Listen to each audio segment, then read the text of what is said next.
up to another good morning. Time to go. Oh, we are all looking for adventure. We are all looking for adventure. We are all. Welcome back to the 3x5 Life podcast. So much better than take one. We are at our lake house that's usually rented all summer. We lock down the July 4th week every year. They have wonderful fireworks over the lake. So I had to force Jessie to come and record a podcast with me. That was not a forcing. There was slight forcing. She didn't want to get off the lake, but because it's vacation. So July 4th, knee-high 4th of July. I don't even know what you're talking about right now. That's what my grandmother used to say. Corn was your knee high. So knee-high 4th of July, but that's back when it wasn't genetically modified. So now I think it's at like your waist by June 4th, not July 4th. This podcast is not about GMOs. Anyway, so we're talking July 4th. It means a lot of different things. You know, we're in full swing of summer. It's hot out. We're in vacay mode a lot of times. But this is also when habits start to slip and you kind of go into your midsummer slump. Spring usually means kind of what? Renewal, rebirth, regeneration, setting goals, setting habits. Yeah, so you start to feel that in spring, and then once full summer comes, you tend to slip. And also, the beginning of July in business talk is the beginning of Q3. So for me, I set a lot of quarterly and monthly goals, so it's like a new set of goals coming Q3. And that's one thing that has helped me at least stay in line with what I'm trying to accomplish, because in years past, summer's here, and then just, throw caution to the wind and you're eating, drinking, hanging out, maybe a little too hard.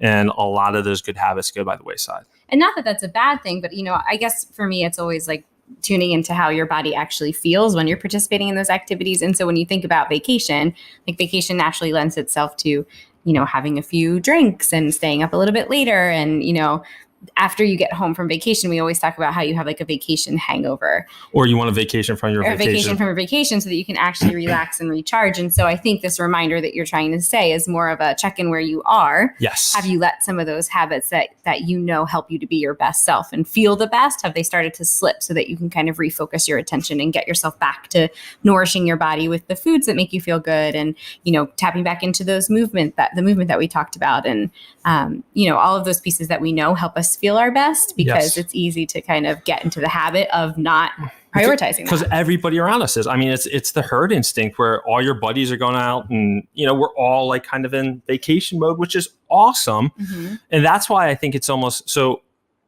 secret coming out here, about to drop it. Drum roll. I'm scared. We're coming out with a new card, and it's actually a habit tracker card. Oh, yeah. So what is really nice is, or what I would suggest, or I try to do, is July really focus on one or two habits.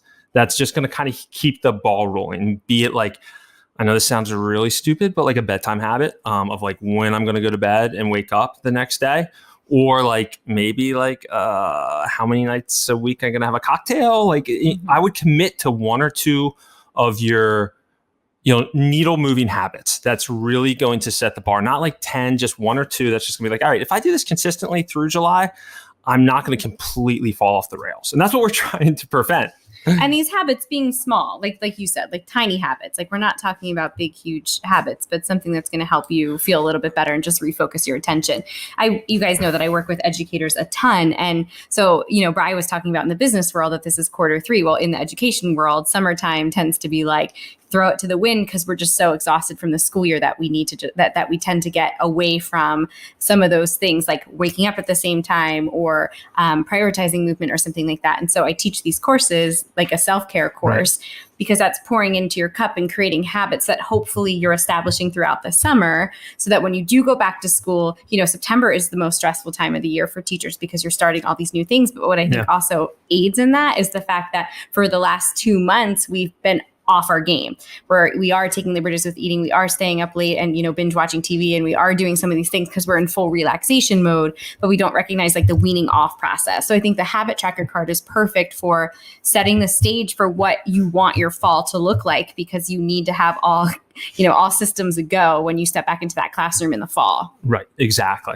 And that's, even once fall comes for the business world, it's just like people just start to travel a ton come end of September into October, and they're kind of almost like making up for lost time in the summer.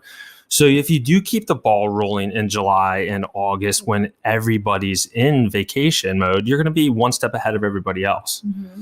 The habit tracker card is cool because, like we just said, starting small with 1 or 2, and then when you do something enough times, then it becomes a habit and it's ingrained, and then adding other habits onto that card. So not overwhelming yourself with like 16 new habits that you're trying to do simultaneously, but being really mindful of like what you want to focus your attention on and doing it in these like tiny bite-sized ways. Right.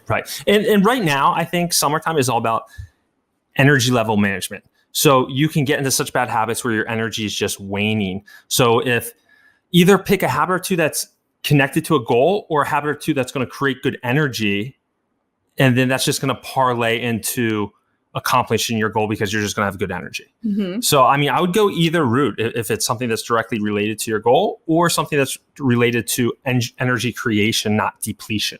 Mm-hmm. So that's what we kind of wanted to jump into today or discuss, just because we're keeping it short and sweet because we are all on vacay, but just talking about like midsummer slump and how to kind of combat that a little. Yeah.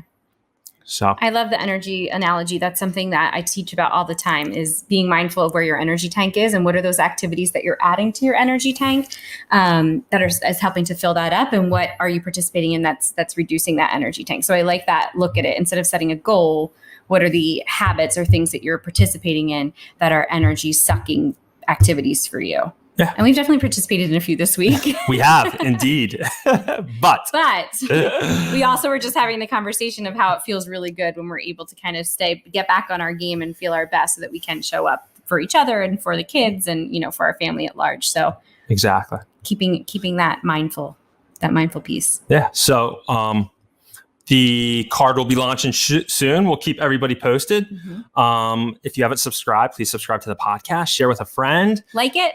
Is that something? Yeah. I don't know. No, I think don't like it.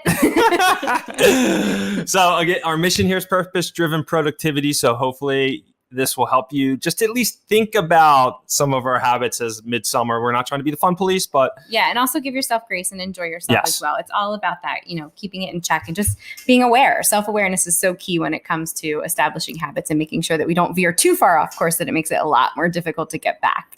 Love it. All right. Corona time. Yeah. No, stop it. Okay. All right. Sorry. Take care. All right. Bye. Hello world, wake me up to another good morning, time to go. Oh, we are all